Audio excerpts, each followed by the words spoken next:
Clock in, clock in. Black got it just walked in. Yeah. That dumbass nigga. He already dead, it ain't no need to check his vitals, bitch. He already dead, it ain't no need to check his vitals. Yeah, crunch time, yeah, nigga, it's lunch time. Let go, crunch time, yeah, nigga, it's lunch time. Yeah, crunch time, yeah, nigga, it's lunch time. Let go, crunch time, yeah, nigga, it's lunch time. He dead. Team Black got to stand up, man. Yeah.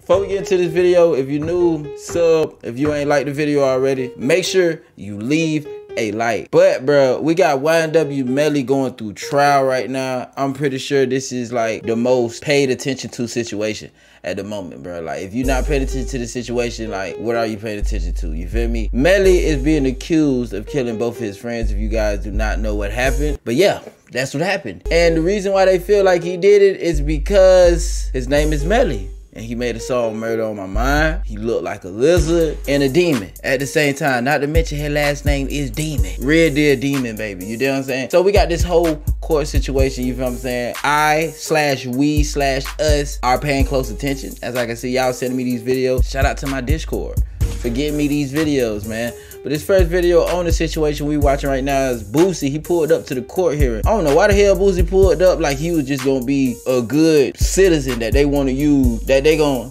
take in consideration when it comes to this. Bruh, Boosie, you done beat murders and all type of shit. Like, they still damn that don't believe you ain't do it. You feel what I'm saying? Like, Boosie went through a situation like this, so you know, we already know why he supporting YNW Melly. Plus, they got a relationship and stuff like that. Yeah, that's cool, but damn, do the judge see it as a better situation? Who knows? But then again, Boosie is somebody who's been accused as well, so it makes sense, bro. You feel me? I just want to watch this video real quick to follow up on the case or whatever. So let's follow up on it. Good afternoon and welcome back to the Law and Crime Network. I'm Linda Kenny Bodden. What's if up, you're man? just joining us now, you know our trial coverage takes us to Broward County, Florida today for we the in trial Broward. of YNW Melly. Say that. Whose real name is Jamel Demons or the Mons or the Men's, depending on how his defense attorney actually pronounced it in the courtroom of the South Florida. It's demons. A bunch of them. They ear was stupid demons. Ear was. That what it is. Rapper is charged with 2 counts of first-degree murder Melly, man. for the 2018 shooting deaths. Hold up, I ain't want to stop, but like, look how shocked she is. Like, like, is that really Melly? Like, is that really him? Like, oh my God. Of Anthony Williams, also known as YNW Sack Chaser, and Christopher Thomas Jr., also known as YNW Juvie. They were all part of the YNW collaboration. So, Law and Crime correspondent has been in the courtroom. His name is Bryson Paul, on the ground outside the Broward County Courthouse for us now. Bryson, good afternoon. I am so happy to have you on, sir. Hey, how's it going? How's it going? Good. So, Bryson, what moments in the courtroom stuck out to you so far? Definitely the opening statement from the defense that pretty much went through every pothole in the prosecution's opening statement originally and gave a very hilarious reference to a C+C Music Factory classic, that things that make you go, when they had to pretty much break down what the prosecution was trying to claim that YNW Melly was allegedly accused of, when actually they showed plenty of evidence that showed that he wasn't. Well, what is the reference that you just referred to, and what did the jury do when that reference happened? Some of the jurors knew what he was talking about. A lot of them didn't. It's a very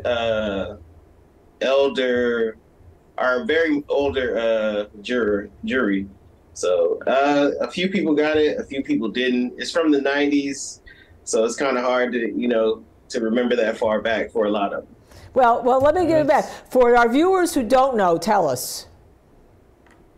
Yeah, me. C+C Music Factory Make You Go was in 1990. And it's the things that make you go, is the hook.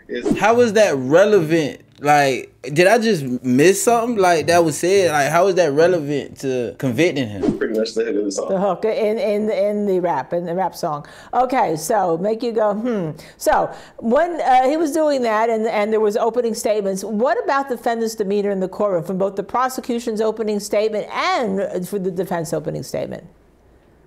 Well, for the defendant, Melly was very calm, collected.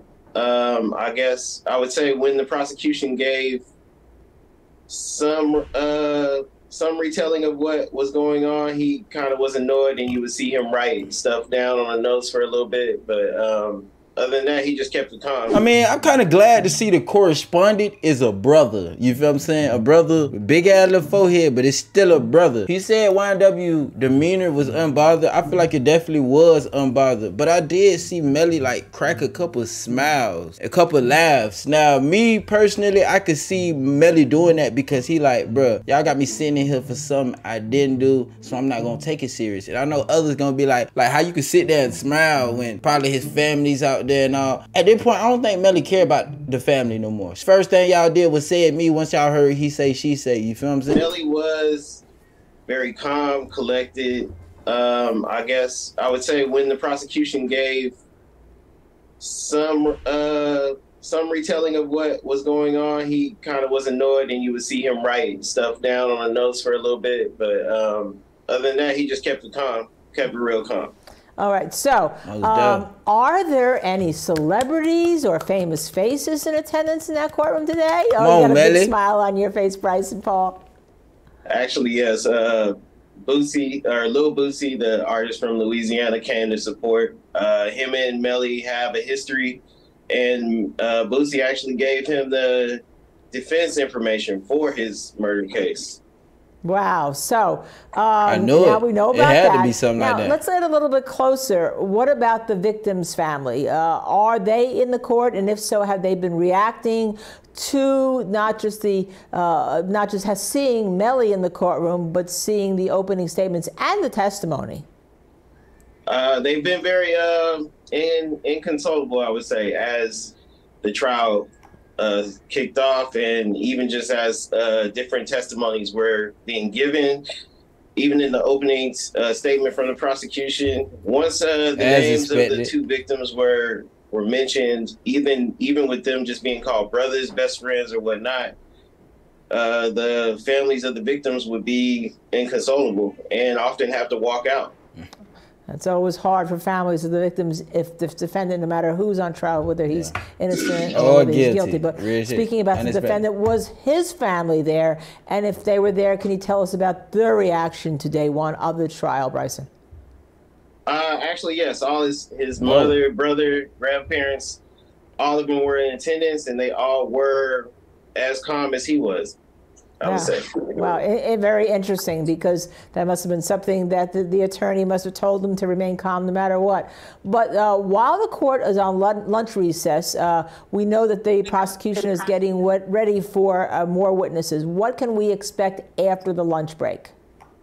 We'll continue with the third witness, Hector Burton, a retired police officer who was on hand during the evening of the double murder, and who spoke to Bolton, the co-defendant in Melly's case, at the hospital. Wow. So was that witness, just my last question before I let you go, was that witness effective for the prosecution, or was it the hook in the rap song that make you go, They keep talking about this. It was definitely the hook of the rap song that made you go, Like the audio, or we were pretty much just going through the audio right now of him and Bolton's conversation. And he was just trying to recollect after he mentioned that he's dealt with a lot of cases in the last 25 years before he retired. So it made him kind of iffy about what happened as far as what he remembered that night. So the audio just played of him and Bolton having their conversation, and him asking if there was weapons in the car, if there was gun residue on Bolton himself, and just if they had previous beef with anybody, to corroborate with Bolton's story that it was a drive-by. Very, very interesting. Well, Bryson, thank you for that very effective wrap-up, telling us what's going, and it was not intended to be a pun. I know you're smiling. What's going on in that courtroom. I know you have to get back in, and I know I will be seeing you later this week. Thank you, sir, so very much. First off, correspondent was a brother, you feel what I'm saying? And then he looked kind of happy that, you feel me, Melly looking kind of straight right now. But yeah, so far from what I see, bruh, we see why Boosie ended up showing love to Melly. He actually did something real, you feel what I'm saying? So he gave him some defense information. Cause like I said in the beginning, Boosie did go through a situation similar to this and he beat it. He came home, you feel me? Can I say similar? Nah, it's actually very similar, cause Boosie was actually accused of doing something to his friend too, you feel me? But I'm about done with this. I'm gonna catch y'all in the next video.